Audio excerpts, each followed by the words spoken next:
Every single iPhone camera in history has a secret, and I bet you've never even noticed it. Look closely at the back of your phone, right now. That tiny little glass hole that swallows up light, it's completely frozen. It never moves. Whether you're standing in blinding desert sunlight or sitting in a pitch-black basement, that opening stays the exact same size. It is physically stuck. But according to a massive new wave of leaks, Apple is about to kill off that limitation forever. And look, if you actually understand the physics of what they're doing here, you'll realize this isn't just a minor tweak. This is arguably the biggest camera revolution the iPhone has ever seen. Let's start with the absolute blockbuster feature, because this is the one that changes the entire game. The upcoming iPhone 18 Pro is officially getting a variable aperture on the main camera lens. Now, in normal human English, that just means the physical opening inside the camera can actually shrink or grow on command, depending on what you're trying to photograph.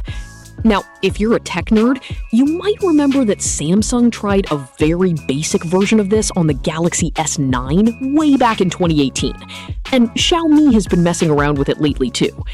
But let's be honest, nobody has ever successfully optimized it or integrated it seamlessly into a mainstream ecosystem. Until now. So why should you actually care about this in the real world, and not just on a corporate spec sheet? Well, think about how your phone takes photos right now. Every time you want that nice, blurry background behind a person, or every time you try to take a photo in a dim restaurant, your phone is basically lying to you. It relies almost entirely on aggressive software algorithms to fake the blur and artificially boost the brightness of the pixels after the fact. It looks decent, sure, but it's still just math pretending to be physics. With a physical variable aperture, the lens itself physically opens up wide in the dark, letting in actual, genuine light. Then, when you step out into bright daylight, the lens contracts, giving you crisp, naturally sharp details across the entire frame. That is the ultimate shift from a phone faking a premium photo to a phone actually capturing one the old-fashioned way. But the glass isn't the only thing changing. Tucked right behind that moving lens is a brand new piece of silicon. Internal diagnostic leaks have already given us a name: the Sony IMX905. This is the direct replacement for the IMX903 sensor inside the current 17 Pro Max. Now, interestingly, it's keeping the exact same 1.22 micron pixel size as before. So what does that tell us? It means Apple isn't just chasing bigger numbers on a box. They are completely focusing on how the lens manipulates light before it even hits the sensor. Oh, and if you were hoping for a total overhaul across the board, don't hold your breath. The ultra-wide and the telephoto lenses are expected to copy and paste the specs from last year. Apple is putting all of their eggs into one massive, highly perfected main lens this year.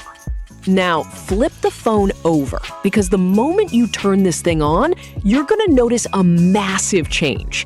The infamous dynamic island is finally shrinking. The legendary leaker Ice Universe just dropped the exact metrics. It's gonna be roughly 35% smaller than the cutout on your current phone. Now, how are they pulling this off without ruining your biometric security?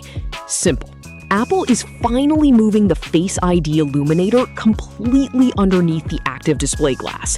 You keep every single bit of that secure, instant unlocking speed, but you get a much smaller, much cleaner little pill shape at the top of your screen. On a massive 6.3 or 6.9-inch panel, that extra screen real estate is going to feel incredibly premium every single time you look at it. But look, all of this crazy new hardware has to actually fit inside the chassis somewhere, right? And that brings us to the next massive upgrade: the battery. The leaks are pointing to an absolute monster cell, approaching 5,200 milliamp hours on the Pro Max model.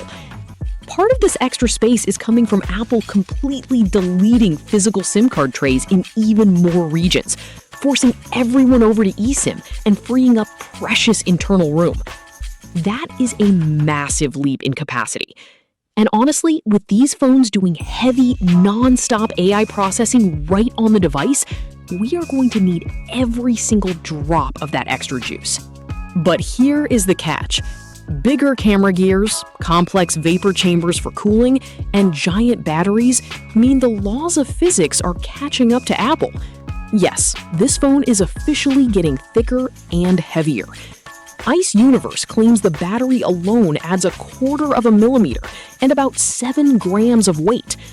Meanwhile, other prominent supply chain insiders are warning it could go even further, potentially hitting an overall thickness of 10.75 millimeters to make room for that upgraded cooling system. So no, this definitely won't be the sleekest, thinnest iPhone you've ever held, but the trade-off is immense. To wrap it all up, the color lineup is getting a moody refresh. The standout shade this year is called Dark Cherry, a beautiful, deep, rich red that replaces last year's orange. That will sit alongside 3 other classic neutral tones. They're also smoothing out the back glass into a seamless unibody frame that blends perfectly around the camera bump, all powered by a cutting-edge 2nm A20 Pro chip. Screen sizes are staying exactly the same, 6.3 inches for the Pro and 6.9 for the Pro Max. So let's look at the brutal, honest truth. Would you gladly accept a slightly thicker, slightly heavier phone in exchange for a massive battery, a way smaller dynamic island, and the first true variable aperture lens in iPhone history?